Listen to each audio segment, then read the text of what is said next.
UTL solar, solar लावणार आणि सबसिडीही मिळवून देणार। बीडमधील हत्या प्रकरणात वाल्मिक कराडनंतर फरार आरोपी सुदर्शन घुले सीआयडीच्या रडारवर। केसमध्ये घुलेच्या टाकळे गावामध्ये सीआयडीचा तपास, आरोपींच्या नातेवाईकांची कसून चौकशी सुरू।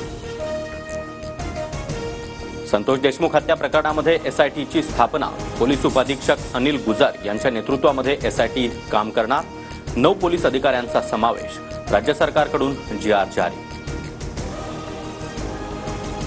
शरण येण्यापूर्वी वाल्मिक कराड उज्जैनसह कर्नाटक गोव्यातही लपला। स्वतःच्या गाडीनं सर्वच ठिकाणी फिरल्याची माहिती, सीआयडी चौकशीत महत्त्वाची बाब समोर। वाल्मिक कराडला खंडणी प्रकरणामध्ये 14 दिवसांची सीआयडी कोठडी, हत्या आणि खंडणीचं कनेक्शन, सीआयडी अधिकाऱ्याचा दावा, तर हत्येचा आरोप राजकीय द्वेषापोटी केल्याचा कराडच्या वकिलांचा युक्तिवाद। वाल्मिक कराड आणि इतर आरोपींची बँक खाती गोठवल्यानंतर तपशील माहिती सीआयडीनं मागवली। कराडची बँक खाती परळी आणि आसपासच्या परिसरात असल्याची माहिती।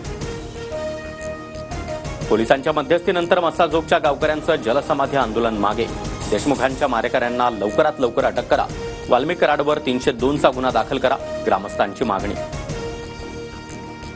मसाजोगच्या गावकऱ्यांनी सरकारवर विश्वास ठेवावा, बीड हत्या प्रकरणातला एकही आरोपी सुटणार नाही, चंद्रशेखर बावनकुळेंची ग्वाही। बीडच्या घटनेला मराठा विरुद्ध वंजारी रंग दिला गेला, वाल्मिक कुठे लपला हे पोलिसांना माहिती नव्हतं याचं आश्चर्य, प्रकाश आंबेडकरांची टीका। एखाद्या कार्यकर्त्यानं किंवा मित्रानं गुन्हा केला तर त्याचा थेट संबंध नेत्याशी नसतो, कुणी काही म्हणो, धनंजय मुंडेंचा बीड हत्याकांडाशी संबंध नसावा, दत्तात्रय भरणे यांच्याकडून भूमिका स्पष्ट।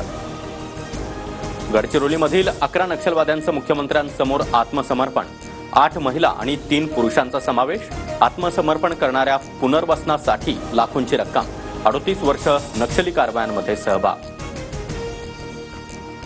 गडचिरोली दौऱ्यामध्ये मुख्यमंत्री देवेंद्र फडणवीसांच्या हस्ते विकास कामांचं लोकार्पण, अहेरी ते गर्देवाडा एसटी बस सेवेचा शुभारंभ, 75 वर्षांनंतर गावामध्ये एसटी बस धावली।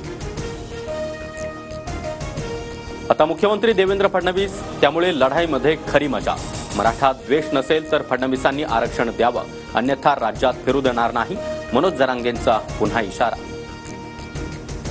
भाजप कोकणामध्ये ठाकरे गटाला जोरदार धक्का देणार, माजी आमदार राजन साळवी भाजपच्या वाटेवर, शिर्डीतील 12 जानेवारीला होणाऱ्या अधिवेशनात प्रवेश निश्चित, सूत्रांची माहिती। नवीन वर्षामध्ये उद्धव ठाकरेंचं मिशन मुंबई महापालिका, 7 जानेवारी ते 9 जानेवारी मुंबईतील पदाधिकाऱ्यांच्या विभागवार बैठका होणार, बैठकीमध्ये महानगरपालिका निवडणुकीच्या तयारीचा आढावा घेतला जाणार। दुहेरी हत्याकांडानं नागपूर हादरलं, इंजिनियर मुलानं आईवडिलांचा संपवल्याची धक्कादायक घटना, शिक्षण सोडून शेती करण्याचा सल्ला दिल्यानं हत्या, 4 ते 5 दिवसांपासून घरातच मृतदेह ठेवले होते। कल्याण अल्पवयीन मुलीवरील अत्याचार आणि हत्या प्रकरणी आरोपी विशाल गवळीला घेऊन पोलिसांचा शेगावात पंचनामा, हत्येनंतर आरोपी कुठे राहिला, कुणी मदत केली, घटनास्थळाचा आढावा घेतला। मुंबईतील रस्त्यांवर नव्यानं चर खोदकामास मनाई, वायू प्रदूषण नियंत्रणामध्ये आणण्यासाठी पालिकेच्या उपाययोजना, केवळ पाणी पुरवठ्याच्या मुख्य जलवाहिनी गळतीच्या दुरुस्तीला परवानगी मिळणार। 207व्या शौर्य दिनानिमित्त विजयस्तंभाला अभिवादन करण्यासाठी लाखो अनुयायी कोरेगाव भीमामध्ये, विजयस्तंभ परिसरामध्ये आकर्षक फुलांची सजावट, 5000पेक्षा अधिक पोलिसांचा बंदोबस्त। UTL सोलार, सोलार लावणार आणि सबसिडीही मिळवून देणार।